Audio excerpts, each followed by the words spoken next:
She had 11 days left in the shelter and $23 in her wallet when the letter arrived, cream-colored envelope. A lawyer's name, a town she'd never heard of, and a transfer fee of $7. Seven, not 700. Seven. The women around her said it was a scam.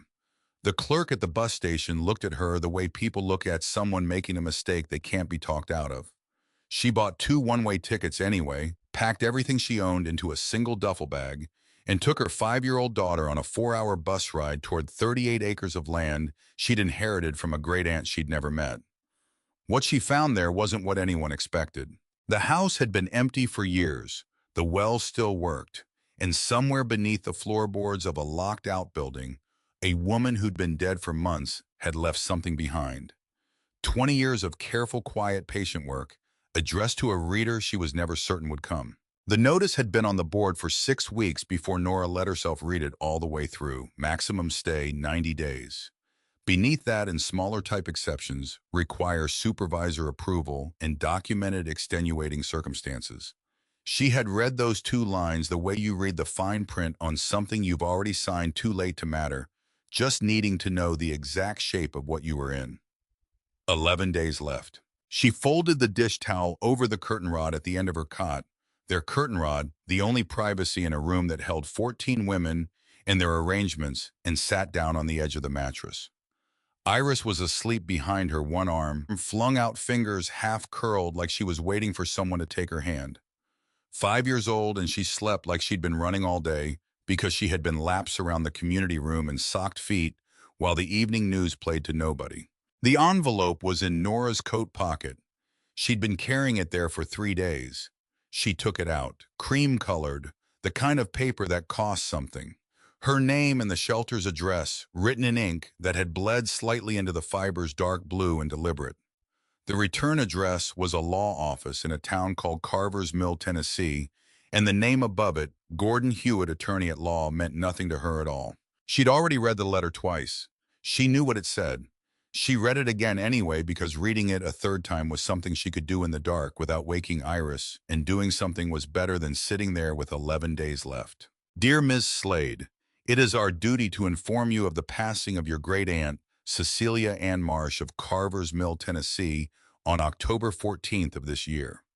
Ms. Marsh has named you sole heir to her estate, which includes the property at 4 Barlow Hollow Road, approximately 38 acres of land, a 2-story wood frame house, a storage barn, and associated outbuildings, along with all water rights pertaining to the above. To claim the estate, you are required to appear in person at our offices and present valid identification along with a transfer fee of $7. Please contact our office at your earliest convenience to arrange an appointment. $7, not 700, not 7,007. She'd thought it was a typo the first time. The second time, she'd thought it was a scam, the kind that sent you racing towards something and then asked for your bank account number when you arrived. Sandra at the front desk had agreed. Honey, nothing's free. Nobody gives away a farm for $7. If it sounds too good, it's somebody's hand in your pocket.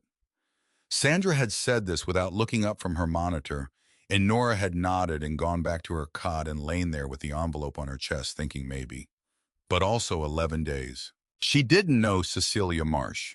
She knew the name the way you know the names of people your parents mentioned once or twice.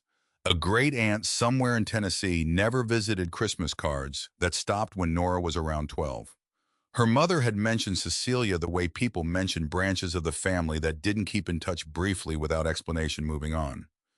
Nora had never thought to ask why. She folded the letter back into the envelope into thirds, the same creases it had come with. Iris made a sound in her sleep. Not distress, just the small adjustments of a body settling. Nora watched her. The arm had moved, curled back in toward her chest. She slept facing the curtain now, her breath visible in the cold that crept under the window at night, no matter what they stuffed around the frame.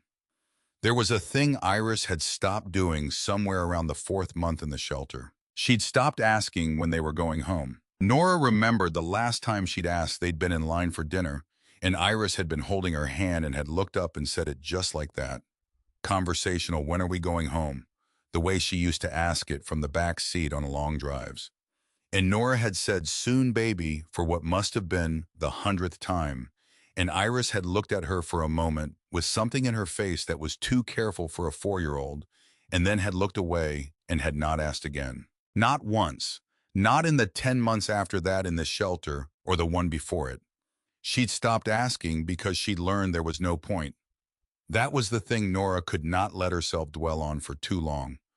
Not here, not in this room where 14 women were trying to sleep.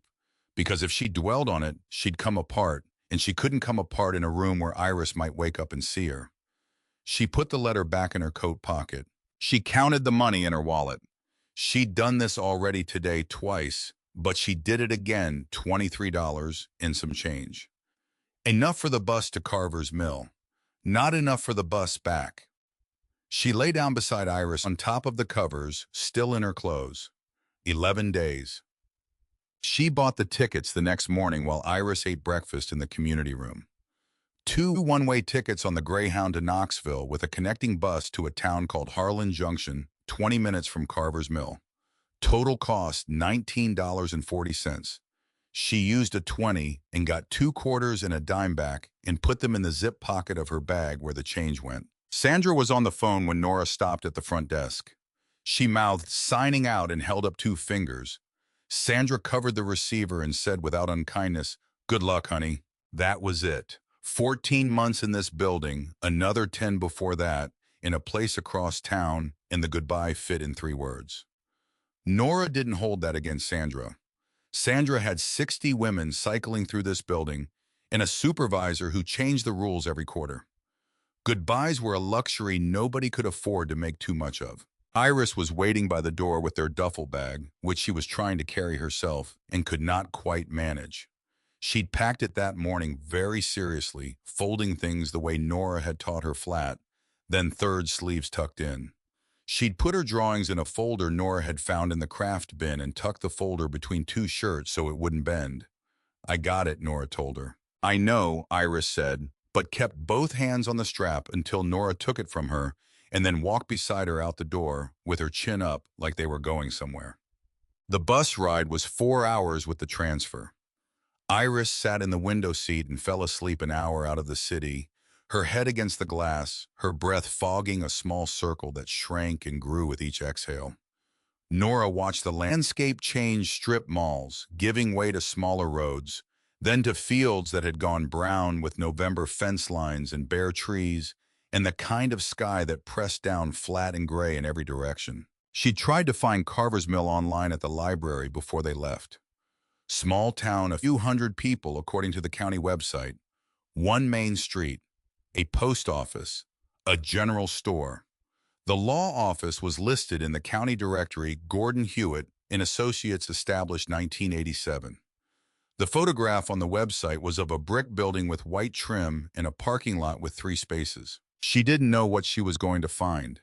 She tried to keep herself from imagining it because every time she started to imagine a house with lights on and a door that locked and a window Iris could look out of, she had to stop herself, because if she built it too clearly in her mind and it turned out to be something else entirely, she didn't know how she'd manage the bus ride home with no money and a 5-year-old who'd stopped asking questions. The letter was in her pocket, $7 in her wallet, 1 duffel bag in the overhead rack. That was everything.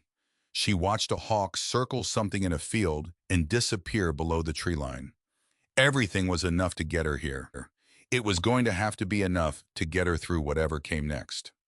Carver's Mill looked exactly like the kind of place that had always been there and never got any bigger. The bus stop wasn't a station. It was a pull-off in front of a hardware store, a pole with a sign and a bench that someone had painted green a long time ago. 3 other people got off. They all had somewhere to go and went there immediately without looking around the way people do in towns they know by heart. Nora and Iris stood on the sidewalk with the duffel bag and the folder of drawings and watched the bus pull away.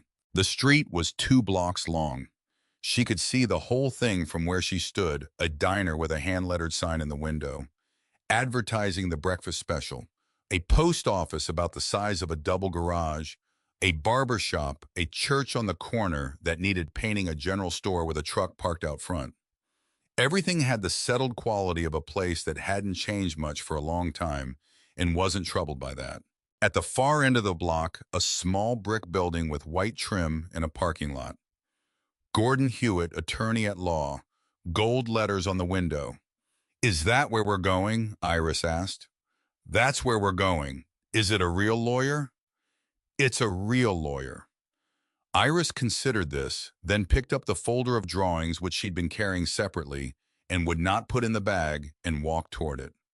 Gordon Hewitt was in his 70s, slight with white hair, kept short, and reading glasses that he wore on a chain around his neck, and picked up frequently and set down again without using. His office had the smell of old paper and wood oil and the particular quiet of a place that had absorbed a lot of careful conversation over many years. On the wall behind him, there were framed certificates and a photograph of a man shaking hands with a governor of Tennessee, black and white, dated in the frame 1979. He shook Nora's hand. He crouched down to Iris's level for a moment, a practiced motion, careful on his knees, and said, "How do you do?" which was something Nora had not heard anyone say in a long time. Iris looked at him steadily and said, "Fine, thank you," in a very small voice, which was more than she said to most adults. He gestured toward the chairs across from his desk. They sat. He folded his hands. "Miss Slade, you made the trip." "I did. I wasn't certain you would." He said it without judgment, just observation. People often don't. There's a natural skepticism, and I understand it. The terms of the transfer are unusual. $7 is unusual, Nora agreed. He nodded. Cecilia was unusual. He picked up his glasses, set them down. She was my client for 22 years. I handled her affairs after she became too unwell to manage them herself. I want you to know that everything in this transfer is fully legal and fully in order. The property belongs to you. That's done. He opened a folder on his desk and turned it toward her. The deed was 3 pages, and her name was on all of them. She read it carefully while Gordon waited without fidgeting, which she noticed and appreciated. The property was described in the formal language of legal documents, lot lines and acreage and survey references. But even through that language, she could read the shape of it. 38.4 acres, house, barn, outbuildings, and then a clause that he'd underlined lightly in pencil, she assumed for her benefit. All water rights appurtenant to the above-described property, including subsurface rights to any aquifer lying beneath the parcel, are conveyed in full to the grantee. She looked up. "Water rights," she said. "Water rights." He met her eyes. "In Tennessee, those stay with the land unless specifically severed. Cecilia never severed them. 22 years, several offers, she never severed them." He said several offers the way lawyers say things they're choosing not to elaborate on yet. She didn't ask. She could tell he had a shape to this conversation, and she'd hear more when he was ready. She signed where the tabs indicated. He witnessed it. He pressed a notary seal. He put the original in a large envelope and handed her a copy, and then he took from his desk drawer a small iron key on a ring, old, the kind that looked like it belonged to a door that had been there for a century, and set it on top of the copy. "Front door," he said. "There's a second key on a hook in the kitchen, and the outbuildings have their own." He folded his hands again. "I want to be straightforward with you about the condition of the property because I don't want you to be surprised. There's no electricity. The account was closed some years ago. The well is a hand pump, functional as of last spring when I had someone check it. The main barn roof has some damage from a storm 2 winters back. The house itself is structurally sound, but it's been empty and it will need work." "What kind of work?" "Cleaning. Some weatherproofing, the kind of work that takes time and effort rather than necessarily a great deal of money." He paused. "There's a cord of firewood stacked at the back of the house. Cecilia had it delivered last fall." "Last fall," Nora repeated. She was planning ahead, he said. That's who she was. He stood, which signaled the formal part was done. Then he remained standing, which meant there was something else. "There's one more thing I'm required to tell you because it's part of the estate record." He reached into the folder and produced a single page, which he did not hand to her, but laid on the desk so they could both see it. Over the years, Cecilia received purchase offers for the property from a company called Ridgeline Acquisitions. Several offers at increasing amounts. The most recent, submitted 2 years ago, was for $320,000. Nora sat very still. She declined that one too, he said, as she declined all the others. He removed the page from the desk and returned it to the folder. I'm not telling you this to suggest anything about your choices. The property is yours. What you do with it is entirely up to you. He closed the folder. I'm telling you because Ridgeline knows the estate transferred. They will contact you. In my experience, it's better to expect that than to be caught off guard by it. He handed her a business card. Small cream-colored his name and number. Call me if you need anything. I mean that, practically questions about the deed. Questions about the property boundaries. If anyone presents you with documents, have them contact me before you sign anything. All right. The house is about 4 miles out. I'd offer to drive you, but I have a client at 3. He looked towards the window. There's a taxi service, one driver, Bud. His number's on the board at the diner. Or Ruth Calloway lives about 2 miles down the same road. She knew Cecilia. She might. He crossed to the door and held it open. Iris stood up from her chair, collected her folder, and walked past him with that same careful dignity. He watched her go with something in his expression that was not quite a smile, but was not far off. Ms. Slade. He said it when Nora was almost at the door. She stopped. Cecilia asked me to give you this when you'd completed the transfer. He held out a small envelope, smaller than the original letter, sealed her name in the same dark blue ink. She asked me not to read it, and I didn't. I don't know what it says. She took it. She'd had it waiting for several years, he added. Whatever's inside, she wanted you to have it before you arrived at the house, not after. He said good afternoon and went back to his desk. Bud's taxi was a pickup truck with a cardboard sign in the window. He didn't ask questions, which Nora was grateful for. Iris sat between them and watched the road unspool through the windshield town, giving way to the 2-lane county road, then to a side road that narrowed between stands of pine and bare oak, the kind of trees that had been there long enough to grow into each other overhead and make a tunnel of branches. Barlow Hollow Road, Bud announced, turning onto a gravel lane that was more suggestion than road. He drove another half-mile, rounded a bend in the trees, and stopped. That'll be it, he said. The house was 2 stories white, once the paint worn down to gray in wide strips, like the wood had been trying to breathe through it for years. The front porch ran the full width of the house, and the far left corner had dropped several inches, the posts settling into the ground unevenly, so the whole thing tilted like a ship listing. 3 of the downstairs windows were boarded over with plywood. A wooden ramp had been added at the side door at some point, Cecilia, later in her illness, and the ramp was solid-looking, the newest thing in view. Beyond the house, set back, and to the right, a barn unpainted, its roof bowed in the middle, but holding. To the left of the barn, farther back, a smaller outbuilding, squarer, lower, older-looking than the others. Nora paid Bud and got out with the duffel bag. He reversed back down the lane without being asked. The sound of his engine faded, and then there was just the wind in the trees, and somewhere above them, a bird she didn't recognize. It's quiet, Iris said. It is. Iris looked up at the sky, which was wide and gray and unobstructed. In the city, the sky always interrupted buildings, wires, the elevated train. Here it just went. Is that okay? That's very okay, Nora said. She stood there a moment longer. Worn porch boards, the tilted left corner.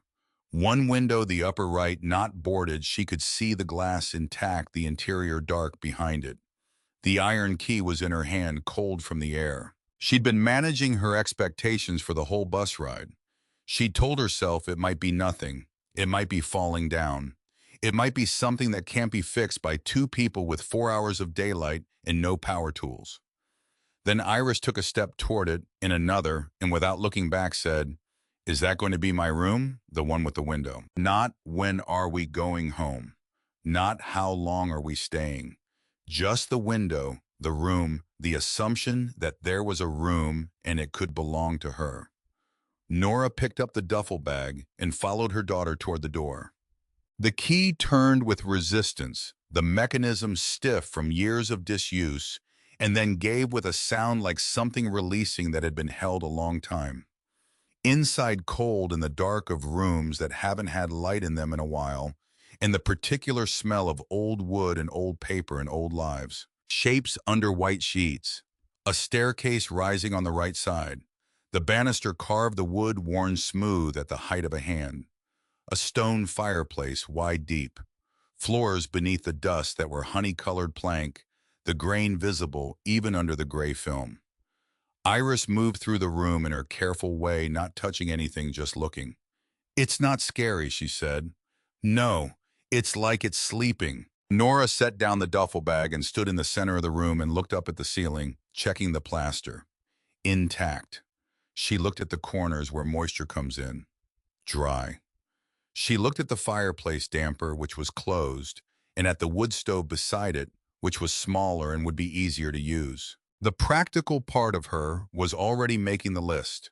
Find the firewood, find matches, check the flue, check whether the pump worked. She did not let herself feel anything yet beyond that list, because feeling things was expensive and there was work to do. She took the small envelope from her coat pocket, her name on the front in Cecilia's handwriting, and set it on the mantelpiece. Gordon had said before you arrived at the house. Not after. She was in the house now. But Iris was already on the stairs, testing each tread with her foot before committing her weight, moving up slowly. And what Nora needed to do in the next 2 hours was get the stove lit and find blankets and heat water if possible before the light ran out completely. She went to find the firewood. They ate crackers and peanut butter by the light of the wood stove, which had taken 3 attempts to light properly, and then had caught and burned clean the small warmth of it, spreading in a radius around them. Iris sat cross-legged on the floor in a blanket that smelled of cedar from the chest upstairs, holding her crackers with both hands. "This is good," she said about the peanut butter. "It is. Is the pump real?" "I pumped it this afternoon. Got water. Cold clear, 7 or 8 strokes of the handle before anything came, but it had come. It works." Iris nodded, filing this away. She ate 2 more crackers and looked at the stove. "Mama, is this ours?" Nora looked at her daughter's face in the firelight. She thought about the right answer, and then she decided to give her the true one. "Yes," she said, "this is ours." Iris looked at the stove for another moment. Then she held out a cracker, offering half. Nora took it. They finished eating. Nora carried Iris upstairs and got her settled in the room with the window. The bed frame was there, solid, and she'd layered 2 of the blankets from the cedar chest into something that would hold the warmth. And Iris was asleep within minutes, the way children sleep when something has finally settled. Nora went back downstairs.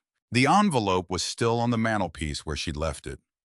She lit the oil lamp she found in the kitchen cabinet and sat down on the floor in front of the stove, with the lamp beside her, and she opened it.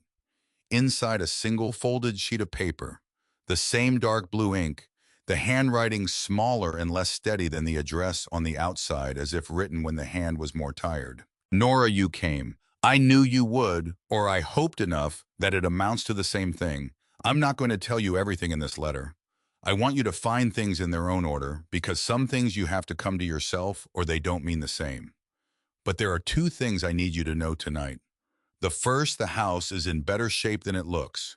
It has good bones. Everything that's wrong with it can be fixed. The second, in the morning, look for the key on the crossbeam above the main barn door.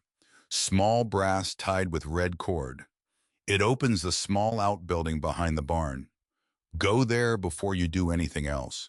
What you find there isn't for tonight. Tonight's sleep. You've been carrying a long time. You're allowed to set it down. I watched you for years without your knowing. I want you to know that now. You weren't alone even when you thought you were. Your great-aunt Cecilia." Nora read it twice. Then she folded it along the same creases and held it in both hands.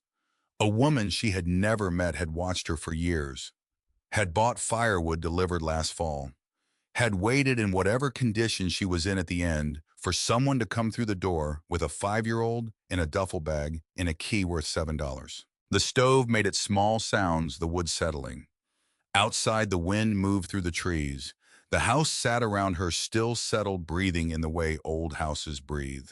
She didn't know yet what was in the small outbuilding. She didn't know yet what kind of trouble was already circling, or why a company had offered $320,000 for 38 acres and been told no again and again by a woman dying alone without electricity.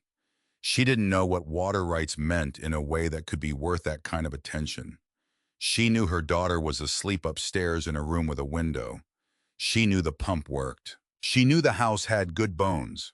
She folded the letter into her coat pocket beside the iron key and the small envelope her name had been written on, and she let herself sit in the warmth for a few more minutes before she went upstairs.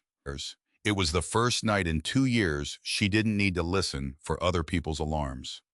The brass key was where Cecilia had said it would be, on the crossbeam above the main barn door, tied with a loop of red cord, so old it had stiffened into shape, the bow still holding after however many years it had been sitting there. Nora had to stand on the lower rung of the fence rail to reach it. The key was small and cold in her palm, the bow of it smooth from being handled once and then set aside and left. She stood in the November morning with the key and looked at the small outbuilding set back from the barn. Square low, the boards darker than the barn's older, or from different wood, or both. A padlock hung on the hasp that looked newer than everything around it. Stainless, not rusted. Someone had replaced it within the last few years. She unlocked it. The padlock opened cleanly. Inside, the smell of cold earth and dry wood and something metallic underneath. Tools along one wall, a workbench, shelves holding the ordinary accumulation of a working property, coffee cans, of screws, folded tarps, a coil of rope. The floor was wide plank, old, the boards thick and uneven underfoot. She stood in the middle of it and looked around and understood why Cecilia had told her to come here first. Because there was nothing obviously here. No trunk, no cabinet, no labeled box. Just a small building that smelled of cold and old work, with a padlock that was too new for everything else. She went back to the house and started her list. The first week passed in the way that hard physical work passes by the body rather than the clock. Nora swept and scrubbed and boiled water on the propane camp stove she'd found in the pantry with 2 canisters still attached. She stripped the sheets from the furniture downstairs and found things worth finding: a kitchen table with a drawer that still ran smooth, a rocking chair with one repair to a back leg, a cast iron pot so heavy she had to use both hands. She oiled the pump handle with oil from the barn, and it stopped squealing after the 3rd morning.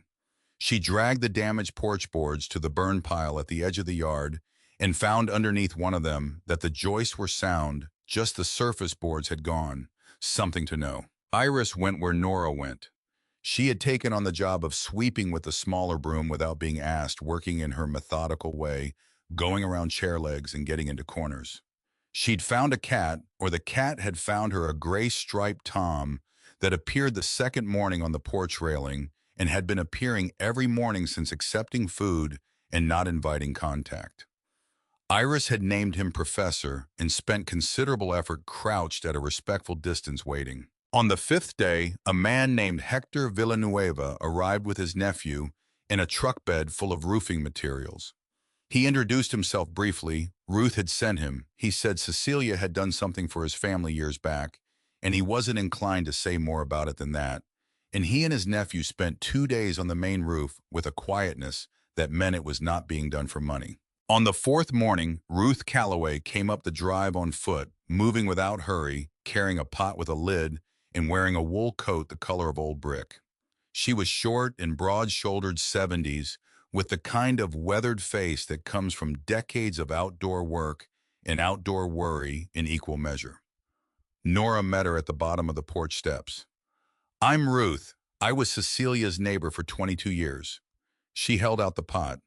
"It's minestrone. There's enough for several days." "Thank you. I'm Nora. I know." Ruth looked at the porch boards Nora had replaced that morning, 2 new ones salvaged from a stack in the barn, cut to fit with Cecilia's handsaw. She looked at the cleaned windows on the ground floor. She looked at the burn pile. "You've been busy. There's a lot to do. There always was." Ruth looked at the house with an expression that was neither happy nor sad, but something in between, a kind of recognition. She loved it anyway. They stood for a moment. Ruth wasn't someone who rushed to fill silence, and Nora had spent enough time around talkers in the shelter to appreciate that. A man came the day after I arrived, Nora said. Marcus Vane, Ridgeline Acquisitions. Something moved through Ruth's face and settled. Yes, he's been coming to this road for a while. Gordon mentioned there had been offers. Ruth looked at her steadily. Has anyone told you about the families that sold to him? Not in any detail. Ruth was quiet for a moment. Then, not dramatically, just an ordinary question with an ordinary tone. Have you tried reaching any of them? How would I find them? That Ruth said might be worth knowing. She handed over the minestrone and said she'd come by again Thursday and walk back down the drive, the way she'd come, at the same unhurried pace. Nora stood on the porch with the pot in her hands and looked at the small outbuilding beyond the barn. Cecilia had told her to come here first, and there had been nothing obvious inside. But there had been a padlock that didn't match, and now there was a question she hadn't known to ask until Ruth had pointed her toward it. She went in again that afternoon while Iris napped. This time she started at the floor. Old plank floors hide things by accident and on purpose. She tapped each board with the heel of her palm, listening for the change in tone that meant hollow underneath. She'd learned this as a teenager from her grandfather, who had a theory that every old house had a secret, and the secret was usually under something. Most of the boards were solid, well-seated, no give. But in the far left corner behind the back leg of the workbench, two boards rang slightly different from the rest. She moved the workbench. It was heavy, but she got it and crouched down. The boards weren't nailed. They were fitted tongue and groove, the same as the others, but without the nails.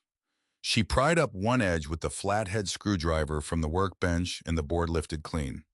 Below, a space about 2 feet deep, the sides lined with flat field stone, set without mortar, the bottom hard-packed earth. In it, a metal document box, the kind sold for fireproofing, with a combination lock on the hasp. Her first thought was, I don't have the combination. Her second thought was, Cecilia left the key on the crossbeam and told me where to look. She also left a letter with 2 specific instructions. She didn't leave a combination. She stood up and walked back to the house and read the letter again. Nothing about a combination. She looked at the envelope. Nothing. She looked at the key itself, the red cord, the small bow, and there, tied into the cord alongside the key, she found what she'd taken for a knot. A small folded square of paper, the size of a fortune, from a fortune cookie pressed flat by years of being tied in place. She unfolded it carefully.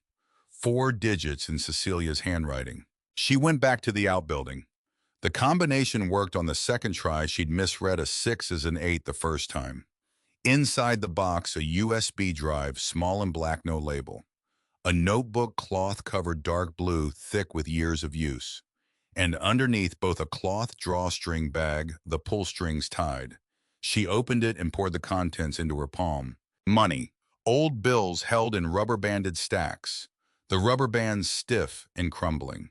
She counted without letting herself feel anything, yet $4, $200 in 20s and 50s, the ink worn soft at the fold points. It was not a fortune. It was a calculation. She could feel the calculation in it, the specific amount of someone who had thought about what another person would need to get through the next few months and had set aside exactly that, no more. Under the last stack, a folded note. This is working capital, not charity. It is the front end of a fight that will cost you more than money. Don't spend it on things that aren't necessary, because necessary things are coming. Read the notebook before you do anything with the drive. The notebook first, always. See, Artem. She read it the way you read something you understand. You are only going to read once correctly all the way through slowly before her mind started making arguments about it. Cecilia's handwriting changed across the years. The early entries were compact, and even the letters well-formed. By 2014 or so, the writing had gotten looser, the pen pressing harder in some places and lighter in others, the hand of someone working against some physical resistance Nora couldn't name.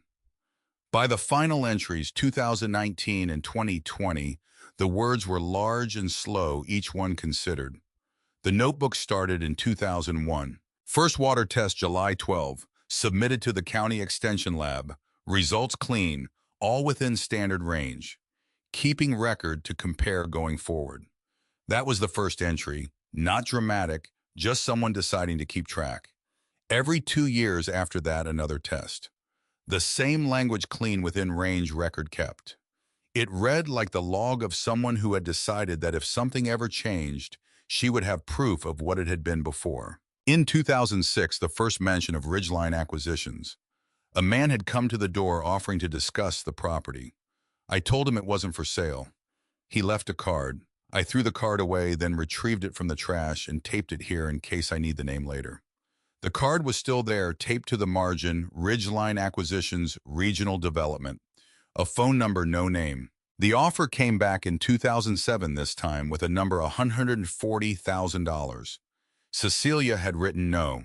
The land is worth more than that, and also the land is not for sale. In 2008, the Harmon family has sold. Jerome and Willa Harmon, 22 acres on the north side of Ridgeline Road, sold to Ridgeline Acquisitions for $190,000.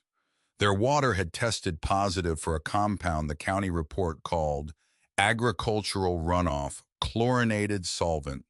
Specific name I am writing here. And she'd written it precisely the full chemical name, which is consistent with certain industrial processes rather than any farming operation in this area. Willa came to my door the week before they signed. I gave her coffee and we didn't talk about it directly, but she cried once briefly and then stopped crying the way people stop when they've decided a thing is done. Nora read that sentence twice. I kept my own water test results. I will test again in the spring test clean. No chlorinated solvent. No agricultural runoff. The same water it had always been. She kept reading. The Deacon family in 2010, the same compound in their water test, the same sequence positive result offer from Ridgeline sale within the year. I asked Raymond Deacon if I could see the report. He showed me. The number was high enough to be a health concern. The county told them the well was non-potable. They had no choice, he said. Then I tested my own well the following month. Clean. The Prewitt family in 2012, the same compound, the same result. I drove to the county extension office and spoke with the agent there about whether chlorinated solvents could migrate from one property to another in the local groundwater. He said it was possible in certain geological conditions. He said it was also possible to introduce such a compound through surface contamination, illegal dumping, for instance, and that such contamination would not necessarily spread far. He said he couldn't speak to any specific situation. He was polite. He seemed careful in the way people are careful when they know more than they're saying. And then 2 pages later in 2013, I tested my well again. Clean. 3 properties around me have now sold. Mine is the only one left. I have received 3 more offers, each higher than the last. The most recent was $320,000. I said no. I will keep saying no. But I am writing all of this down because someone should know it, even if that someone isn't reading this yet. Nora stopped. She went upstairs and checked on Iris, still asleep, one arm around the folded blanket she'd been using as a pillow. The cat had apparently come in through some gap she hadn't found yet. He was sitting on the window seat washing his face, which he stopped doing long enough to look at her and then resumed. She went back downstairs. She read the rest of the notebook that night after Iris was in bed. The final entry was dated March 2020, the handwriting large and slow. I had the water tested again last month. Still clean. Whatever they are doing, they have not done it to me. I think they are waiting. I think they believe they would simply outlast me. They may be right. I am not well and I am tired, and there are days when I would like very much to not have to carry this particular knowledge anymore. But I have left everything in order. I have left it for someone who I believe will know what to do with it, not because she is fearless, nobody is, but because she is the kind of person who keeps going, when keeping going is the only available option. The drive has the rest. The library had a computer room, 3 desktop units, a printer, A laminated sign with the internet use policy. Nora came in on a Tuesday morning with Iris in the drive in her coat pocket in the librarian. A woman named Denise with reading glasses on a beaded chain found Iris. A pile of picture books and settled her at the low table without being asked. The drive had one file on it, a video just over 43 minutes. The file name was a date 09/27/2009. The first 40 minutes were footage of a county commission meeting. Folding chairs, fluorescent light, a podium with a county seal. An agenda projected on a pull-down screen. A man at the podium, middle 40s, in a jacket that was too formal for the room, presenting what the agenda called a Regional Water Infrastructure Partnership Initiative, which turned out to mean in plain language that Ridgeline Acquisitions was interested in working with the county to develop sustainable water resource management in the valley. He used the phrase sustainable water resource management 6 times in 8 minutes. A commissioner asked what that meant practically. The man said it meant ensuring that the valley's water supply remained viable for future development, residential, agricultural, commercial. Another commissioner asked about the aquifer. The man said that was exactly what they were focused on protecting. The third commissioner asked, and something in the way she asked suggested she'd done her reading. Protecting it from what exactly and in whose interest? The man said Ridgeline's interest was aligned with the county's interest, which was the long-term viability of the water table, and that they would have more to share as their land acquisition process moved forward. Land acquisition, the third commissioner repeated. Voluntary acquisition, the man said, from willing sellers. The meeting moved on to the next agenda item. The camera someone had set it on a tripod at the back of the room kept running after the formal meeting ended, capturing the shuffle and scrape of folding chairs, people talking in small clusters. The man from Ridgeline was talking with 2 others near the podium, their voices low under the ambient noise, and for the first minute or so it was inaudible.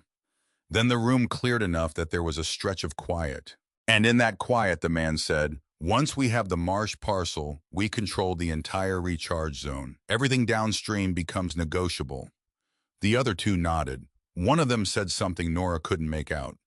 The man from Ridgeline said it's the keystone. All the others are just clearing the path. The camera ran for 3 more minutes, capturing nothing but an empty room and the fluorescent hum, and then the file ended. Nora sat with her hands flat on the table. The recharge zone. She didn't know the technical definition, but she understood the operational one. Rain fell on the land, soaked in through the topsoil, and the rock moved down through whatever geology lay beneath and fed the aquifer below. If you controlled where the water entered the system, you controlled the system. The marsh parcel, Cecilia's land, her land now, was where the water went in. Gordon had mentioned water rights as a line in the deed. She'd filed it away without fully understanding what it meant. Now she understood. She ejected the drive and put it in her pocket. Thanked Denise. Collected Iris and the stack of books. Iris wanted to check out 3, which was the limit, and walk back to Hector's truck, which he'd lent her for the week without being asked after he'd noticed she was making the library run on foot. She drove home. She called Gordon from the porch where the cell signal was 1 bar better than inside. A question about the deed, she said. The water rights section. What exactly does it give me? I explained it in the way that lawyers explain things to non-lawyers when they're trying to be genuinely useful rather than comprehensive. The water rights were real. They were attached to the land. They had not been severed. And in Tennessee, they could not be purchased separately from the land without her consent.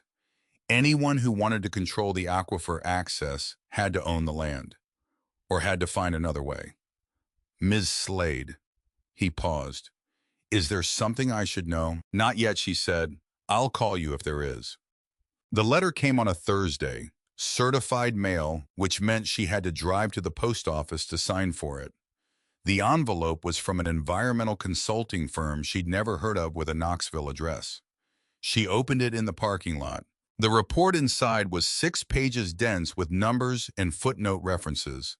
It was the cover letter explained an independent environmental assessment of the groundwater at 4 Barlow Hollow Road, conducted at the request of a concerned adjacent property owner who had noted potential contamination indicators consistent with agricultural chemical runoff. The report's findings indicated the presence of a chlorinated solvent compound in the well water at a concentration that, while not immediately dangerous, exceeded EPA advisory levels for long-term consumption and was especially inadvisable for households with children. The name of the compound was the same one Cecilia had written in her notebook. Same compound. Same family of chemical. In the Harmon water, the Deacon water, the Prewitt water, and now allegedly in hers. Nora sat in the truck for a moment. The parking lot was empty except for a county vehicle and a car she didn't recognize. November light, pale and flat, making everything look the same distance away. She knew because she'd read the notebook what this letter was. She knew because the compound was the same one, and her well hadn't had it in 20 years of Cecilia's careful records. And the only thing that had changed was that Cecilia was dead, and Nora was alone on the property, and somebody had sent a certified letter to a woman they probably assumed was scared and uninformed. She drove to the library. Denise looked up when she came in. Nora said she needed to know how to get an independent water test through the state, and Denise, who did not ask why and whose expression suggested she understood when not to ask, went to the back room and returned with a printed sheet from the University of Tennessee Agricultural Extension Office with a phone number and the address of the nearest testing lab and instructions for the collection kit. The fee was $35. She called from the parking lot, requested the kit, and gave her address for delivery. The kit arrived in 4 days. The instructions were clear: how to run the pump flush before collection, how to fill the sample bottle, how to seal and label it. She followed them exactly. She sent the sample. The cost came out of the $4,200. She did not mention it to anyone. Marcus Vane came back on a Thursday afternoon in December, 11 days after the letter. A different car this time, same color, different make, larger, and no pretense of the concerned professional wanting to help. He stood at the bottom of the porch steps and looked at the new boards Hector had helped her lay on the left corner of the porch, the straightened posts, the scraped and primed stretch of siding along the south wall. "You've been working hard," he said. She stayed where she was seated in the porch rocker, her coat on a mug of coffee in her hands. "Can I help you with something? I have a revised offer." He didn't produce an envelope this time, which meant he thought this was a conversation, not a transaction. $340,000. Cash clean, closable within 30 days. No. Ms. Slade. He looked at the house, at the land behind it, at the barn. Something in his face had shifted from the first visit. The professionalism was still there, but it was thinner a coat rather than a skin. "You received a letter about your water." "I received a letter." "That's a serious concern, especially with a young child in the house." She looked at him steadily. Who was the concerned adjacent property owner? He met her eyes without answering, which was its own answer. "Mr. Vane," she said, "I'm going to ask you to leave." He looked at her for a moment, a recalculating look, the kind that meant something about the situation had stopped adding up the way he'd expected, and then he went to his car and drove away. She watched until the sound of his engine was gone. She sat with her coffee, which had gone cold, and she thought about what it meant that he'd mentioned the letter without being told she'd received it. In the second week of December, at the general store, where she'd started buying her dry goods, a man she'd seen around town stopped her in the bread aisle. He wasn't hostile. He was the neighborly version of uncomfortable, the person who says the thing no one else wants to say because they think they're doing you a favor. "Ridgeline's been good for this valley," he said. "Paid fair prices every time. People I know took the money and did all right. I'm not saying anything one way or another. You're new here. And I'd hate to see you make things difficult for yourself when you don't have to." He genuinely seemed to think he was helping. "I appreciate that," Nora said and meant it, and moved on to the next aisle. But she stood in front of the canned goods for a moment before she reached for anything. She'd assumed the opposition was Ridgeline and the money behind it. That was true, but it wasn't complete. Around Ridgeline was a wider circle of people who had no bad intentions, who had simply absorbed the story that Ridgeline was normal, beneficial routine. If she ever made a case about what was happening here, She was going to be making it inside a community that had already been shaped to receive the other version. She bought her groceries and drove home. She found the address in the back of Cecilia's notebook in an entry from 2017. Dorothy Hatcher, the eldest of the Harmon family married name. She wrote to me once from a Kentucky address. I wrote back. She did not write again. If anyone ever needs to speak with her, the address is, and there it was, a street in a town called Morganfield, Kentucky, penciled in Cecilia's large late years handwriting. Nora sat with that for a day. She didn't know what Dorothy Hatcher would say or whether she would say anything. The Harmons had sold in 2008. 15 years was a long time, and if there had been conditions on the sale, Dorothy might be bound by them in ways Nora couldn't predict. But Cecilia had kept the address for 10 years before she died. She'd kept it the same way she'd kept everything, not dramatically, just carefully, in case it was needed. Nora looked up the drive time on the library computer. 3 hours and 40 minutes each way. She called Ruth on a Friday night and asked if she'd be able to stay with Iris on Saturday. Ruth said she'd be there at 8. She left before Iris woke up. Morganfield was flat, the landscape different from Carver's Mill. Open fields, wide winter sky, a town that felt slightly more tired. The address was a small brick ranch house on a street of similar houses. The yard maintained a car in the driveway. She sat outside for a few minutes. She had no plan except to tell the truth about who she was. She knocked. The woman who came to the door was in her late 70s, white-haired, a cardigan over a house dress. She looked at Nora through the screen with the expression of someone who has learned to be cautious about unexpected callers. Mrs. Hatcher. Hatcher, yes, my name is Nora Slade. I'm Cecilia Marsh's great-niece. I inherited the property on Barlow Hollow Road. A long pause. Something moved behind the woman's eyes. Then I'm not supposed to talk about the property. I understand that. Nora held up the notebook she'd brought it. Cecilia kept a record. She wrote about the day your family left. She wrote that you didn't look back when you drove away and that she understood why. Dorothy Hatcher looked at the notebook for a long time. Then she unlatched the screen door. The house was warm, and Dorothy made tea without asking whether Nora wanted any, which meant she was buying herself time to decide something. Nora sat at the kitchen table and waited. Dorothy brought 2 cups and sat down across from her. She looked at the notebook where Nora had set it on the table. Can I see what she wrote? Nora turned it to the entry from 2008 and pushed it across. Dorothy read it slowly. Her face did not change much, but her hand on the edge of the table moved once the fingers pressing flat against the wood. She pushed the notebook back. I signed something when we sold, she said. I signed a lot of things. I don't know exactly what all of it covered. I'm not asking you to talk about the sale. Then what are you asking? After you left, Nora said, did anyone ever test the well, the one on the property you sold? A long silence. Not officially, Dorothy said carefully. Not that I arranged. She looked at her tea. I heard something second or third hand a couple of years after. Someone who still knew someone in the valley. That the well had been looked at again. She stopped. Dorothy was quiet for a moment longer. The pause of someone deciding not how much to say, but how to say the least that still told the truth. What I heard was that there wasn't anything wrong with it. She looked up. That's all I can tell you. I didn't see any report. I don't have any names. It was something I heard once and I didn't ask further. She picked up her cup. But if I were you, she said, looking out the kitchen window at the flat winter fields, and someone told me my water was contaminated, I would test it myself before I did anything else. I already did. Dorothy looked at her for a moment, then she looked back out the window. Nora's phone buzzed on the table between them. A notification from a number she'd entered in her contacts as UT Extension Lab. Her heart rate changed before she unlocked the screen. The report was a PDF. She opened it, scrolled to the results section, read the relevant line twice. No detection of chlorinated solvents or related compounds.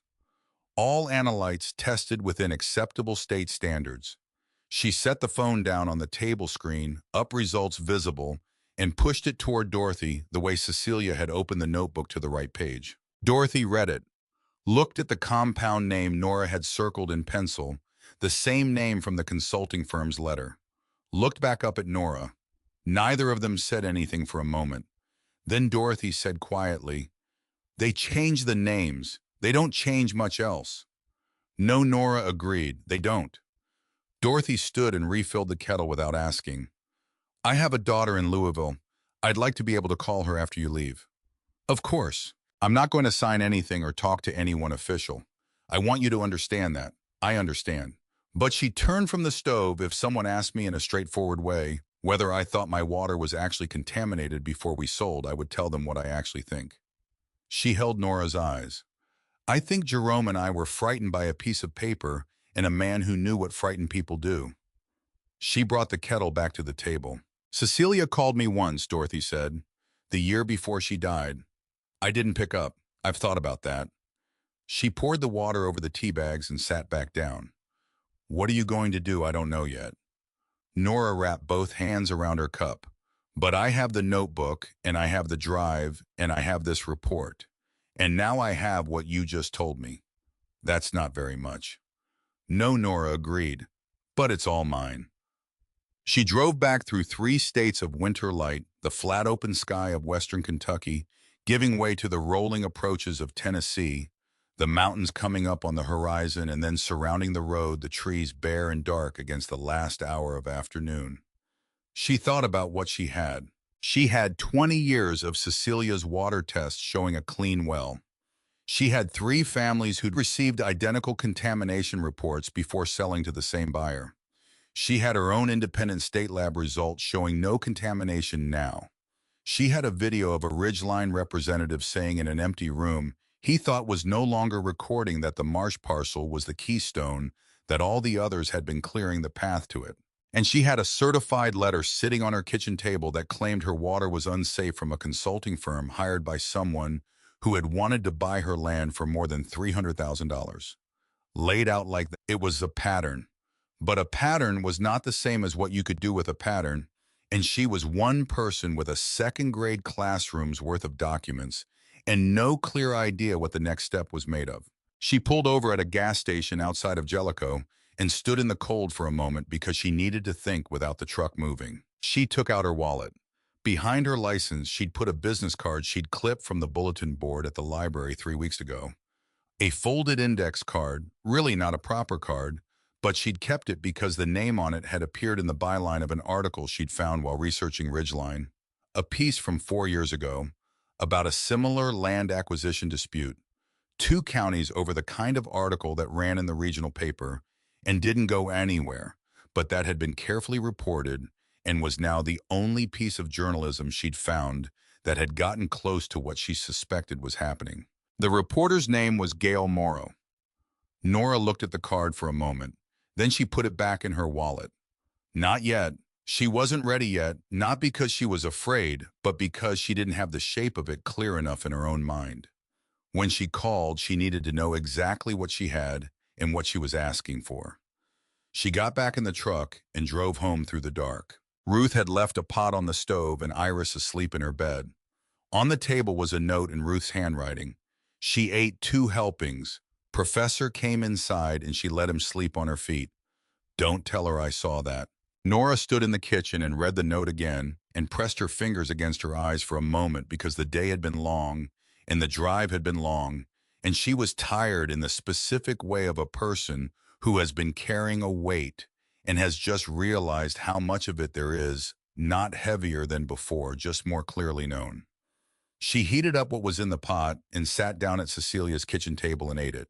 Then she took out the notebook and the state lab report and the consulting firm's letter and the USB drive and the index card with Gail Morrow's number, and she laid them out on the table in front of her, and she looked at all of them together under the kitchen light for a long time.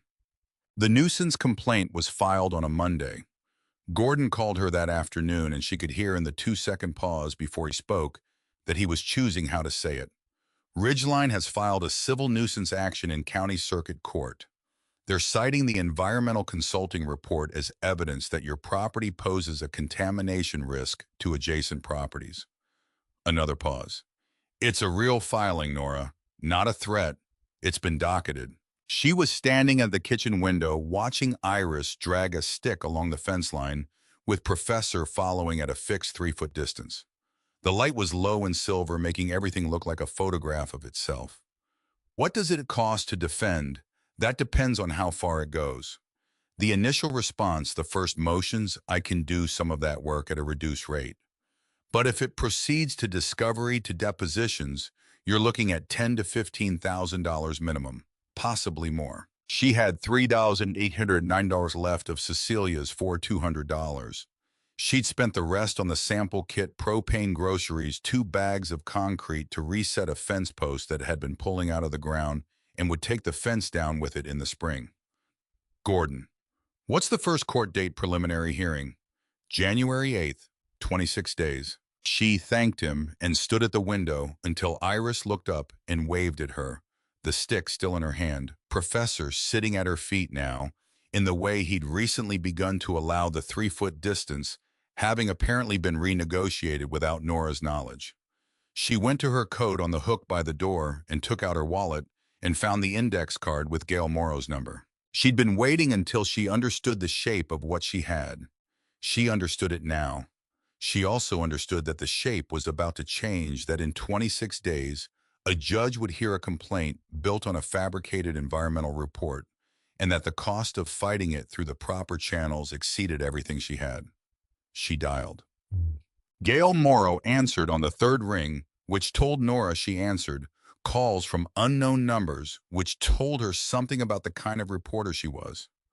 Nora said her name, said she was Cecilia Marsh's great-niece, that she'd inherited the Marsh property on Barlow Hollow Road, that she'd been following Gail's work on the Ridgeline piece 4 years ago, and that she had something Gail might want to see.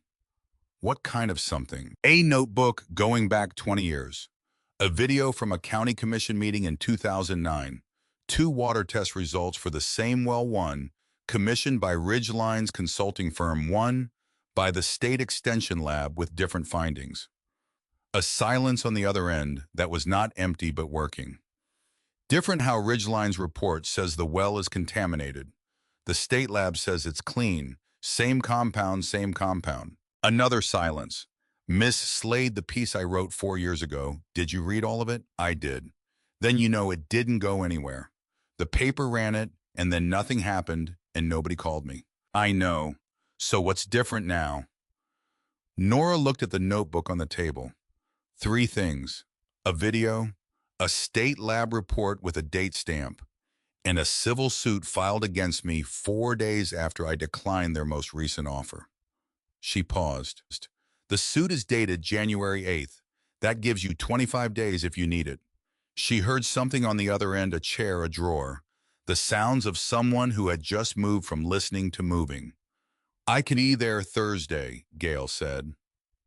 She came in a 12-year-old Subaru with a cracked rear bumper and a press badge on a lanyard that she tucked into her shirt when she wasn't using it. She was 50 or so, compact, with the kind of alertness in her eyes that comes from years of paying attention to things other people were explaining away. She accepted coffee and sat down at the kitchen table and put a legal pad on her left and a small digital recorder on her right.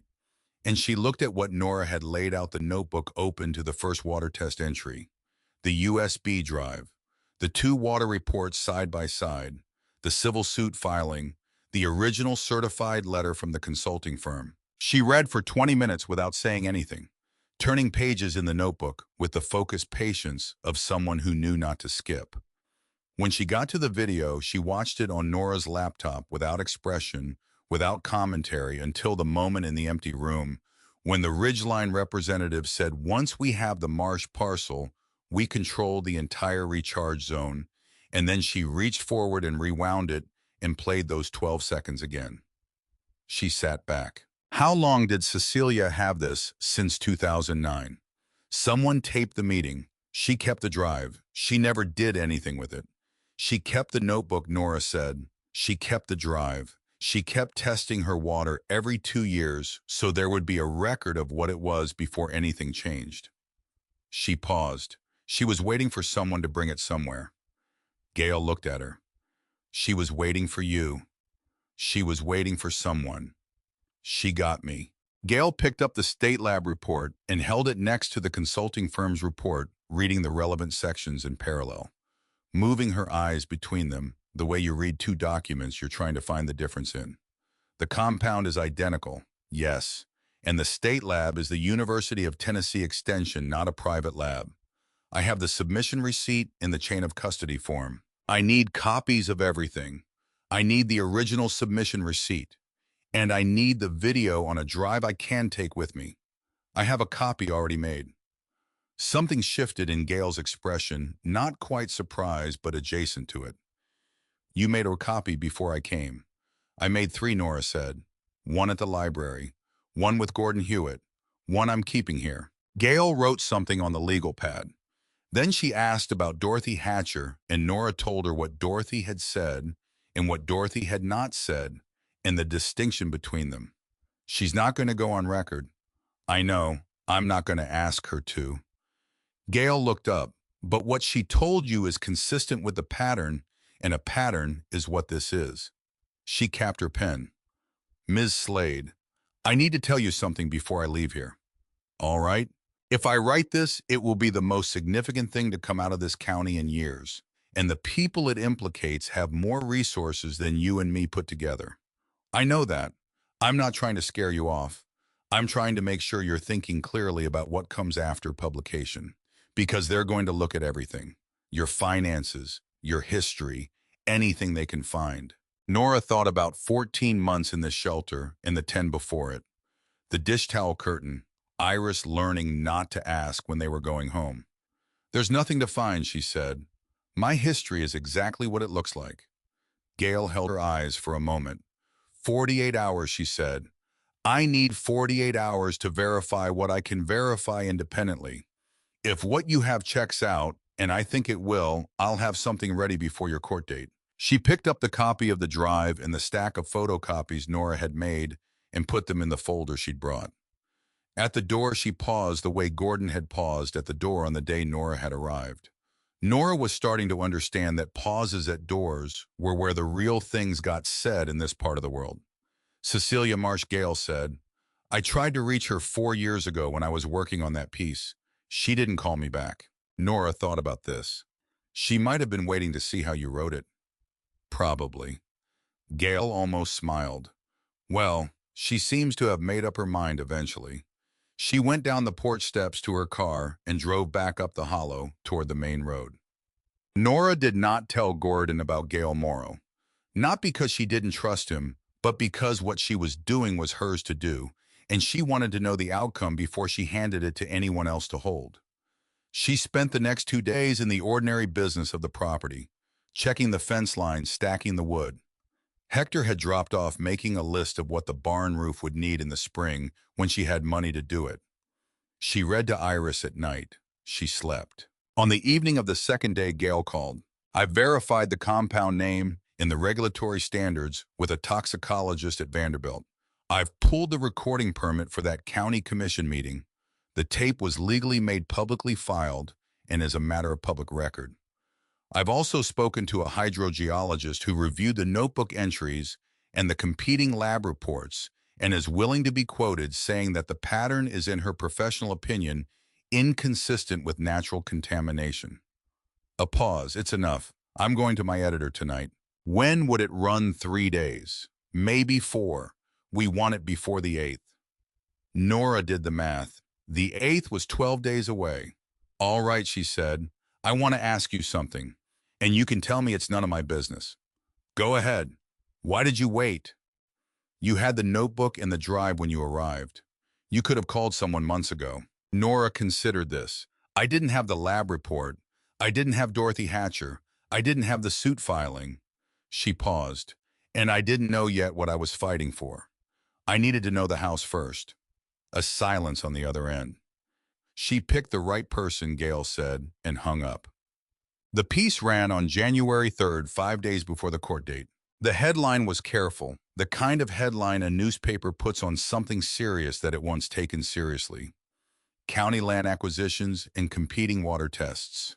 Raise questions for regional developer. Gail's name at the top. The Marsh property named. The video described in detail with the relevant quote set off in its own paragraph. The two water reports compared the pattern across three prior sales, the Harmon property, the Deacon property, the Prewitt property, laid out chronologically without accusation, just sequence, because sequence was enough. Dorothy Hatcher was not named. The hydrogeologist from the Vanderbilt consultation was quoted by name.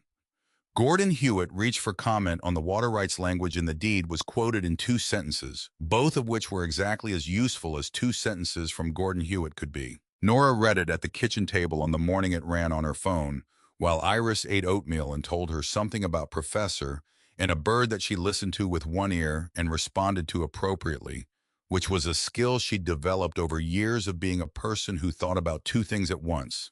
She read it straight through. Then she read the 2 paragraphs about the video again. Then she put the phone face down on the table and finished her coffee. She didn't know what would happen next exactly. She had a good guess. Lawyers would call Gordon, who would call her. The suit might be withdrawn, or it might proceed under a different argument. There would be a period of being watched more carefully than usual. She might be in the paper again, or Gail might have to write a follow-up, or nothing more might be written at all, and the story would just sit there in public record, findable by anyone who looked. What she knew was that the pattern was documented now. It was in print with a reporter's name on it, with Gail's editor having signed off on it, with a hydrogeologist on record. Whatever happened with the suit, whatever Ridgeline's lawyers decided to do in the next 12 days, the pattern was not a secret anymore. Iris finished her oatmeal and brought the bowl to the sink without being asked, which she had started doing last week, apparently having decided at some point between one breakfast and the next that this was her job now. Can Professor come inside today? Professor is an outdoor cat. He was inside last Tuesday. That was a special circumstance. He looked at me through the window for 20 minutes. He's very persuasive, Nora agreed. Go get your coat. Gordon called at 10:15. He didn't say good morning. He said, I received a call from Ridgeline's counsel this morning. They are withdrawing the nuisance complaint. She was standing on the porch. The cold was the particular dry cold of early January in the mountains, the kind that made everything very clear and still. On what timeline? The withdrawal was filed this morning. It's done. A pause. They didn't give a reason. They don't have to. Another pause. Nora, did you talk to that reporter I did? Before or after the suit was filed, she called me after Nora said. I called her before. A long silence. Then Gordon, in the tone of someone who has been a lawyer for 40 years and is choosing not to say several things. All right, the complaint is gone. The court date is vacated. He paused one more time. Cecilia would have found this very satisfying. I know, she said. He said goodbye and she put the phone in her coat pocket. She stood on the porch for a moment, letting herself be still. The land was quiet, brown and silver in the winter, the tree line dark at the edge of the fields, the barn roof holding its long bow against the sky, the small outbuilding behind it where Cecilia had left everything in order for 20 years. The porch was level now on both ends, all 4 posts plumbed, the new boards cut flush with the old. She'd painted the south wall before it got too cold, the same white as the rest, close enough that you had to look to see where the old paint ended and the new began. She heard the screen door and felt Iris before she saw her daughter's arm coming around her waist from behind her face, pressing between Nora's shoulder blades the way she'd started doing in the mornings recently. They stood there together for a moment, looking out at the field. Professor's under the barn again, Iris said finally. He does that. I think he has a secret life under there. Most cats do. Iris absorbed this, looked at the field a moment longer, with the serious expression she got when she was thinking about something she was going to ask about later, and then went back inside, letting the screen door close gently behind her in the way she'd learned to do without being told, because she'd figured out on her own that the old spring would crack if you let it slam.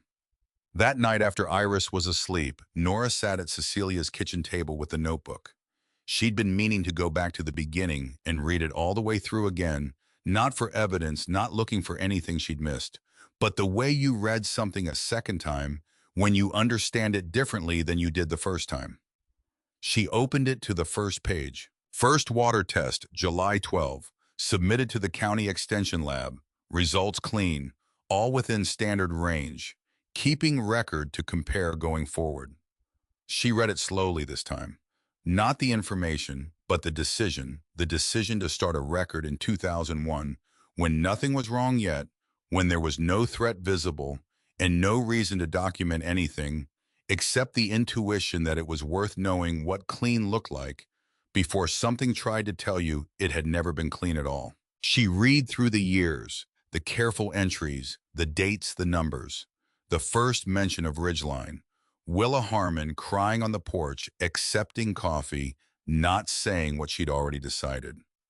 The account of each family in turn written in the language of someone who bore witness to things carefully without editorializing. She got to the entry she'd come back to 3 times. I have received 3 more offers, each higher than the last. The most recent was $320,000.